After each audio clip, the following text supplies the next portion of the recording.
My relationship with my mother-in-law, Linda, has always been warm and respectful. She is in her 40s, but you can't tell that by looking at her. Linda has always been full of life, modern, active, always doing something.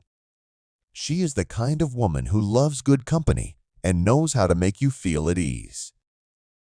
This weekend, my wife, Sarah, was away visiting her sister, so I decided to take a break from work and head over to Linda's house for a little vacation. She lived just outside of town, in a quiet place with a beautiful lake. It was the perfect place for a vacation. When I arrived, Linda greeted me with her usual warmth. We spent the day lounging by the pool, chatting, and enjoying the quiet. It was exactly the kind of relaxation I needed after a long and stressful work week.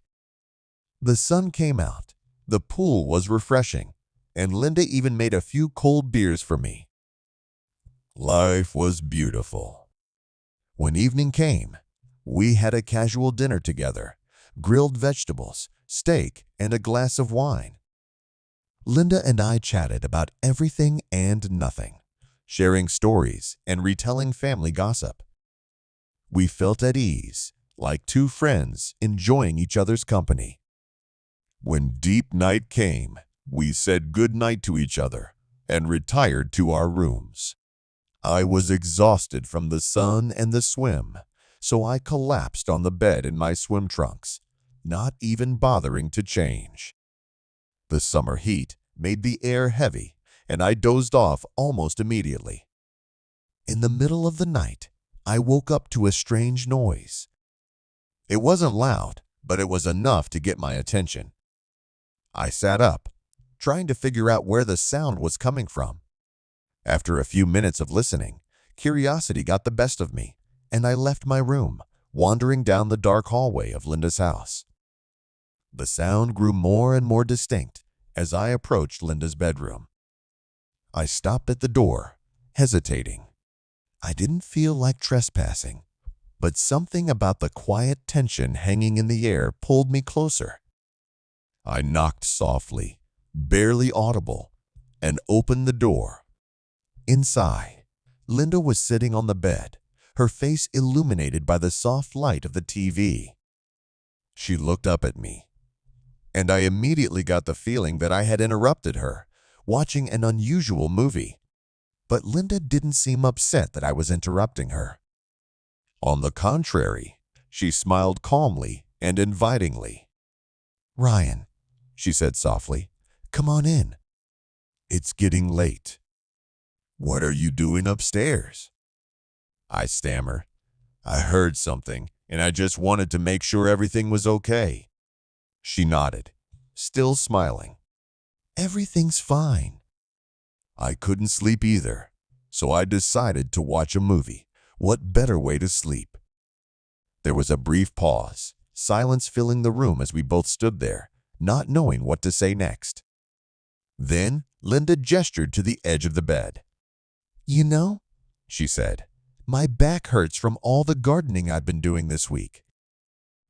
Would you mind giving me a little massage? It's been a while since anyone has worked those muscles for me." The request was unexpected, but there was nothing inappropriate about it. After all, she was like family to me. After hesitating for a moment, I agreed and walked over to where she was sitting. Linda turned her back to me, and I gently placed my hands on her shoulders, kneading the tension in her muscles. Running my hands down her back, I could feel her body relaxing under my touch. She let out a deep sigh, relaxing into the massage. It was a simple, peaceful moment between two people who had known each other for years. I concentrated on relaxing the knots in her muscles, trying not to think too much about the situation. "That's much better," she murmured after a while. "You're really good at this." I smiled, keeping my tone light. "Well, I've had some practice." When I finished, Linda turned around, her eyes warm and grateful. "Thank you," she said quietly. I needed that.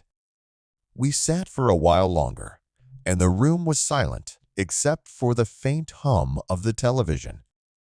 There was nothing more to talk about, and I quietly withdrew, returning to my room. Lying in bed, I thought about our shared connection. There was nothing inappropriate about it, just two people finding comfort in each other's company during a quiet night. I felt settled and drifted back into sleep again. The next morning, Linda woke me with a quiet knock on the door and the smell of breakfast wafting through the house. She had made scrambled eggs, bacon, and toast, a hearty dinner that I definitely needed after the previous day of relaxation. We ate together, talking and laughing as if nothing had happened the day before. The moment in her room seemed like a distant memory, something private and unspoken between us. When it was time for me to leave, Linda gave me a long hug at the door. "Come visit more often, Ryan," she said with a smile. "You're always welcome here." As I drove back to town, I realized that something had changed between us, not in a bad way, but in a way that made me feel closer to her. Linda had become more than just my mother-in-law. She had become someone I could trust, someone who understood me more deeply than I had ever expected. And I knew I would visit her more often, not just because of our common bond, but because it felt right. It was like a new adventure,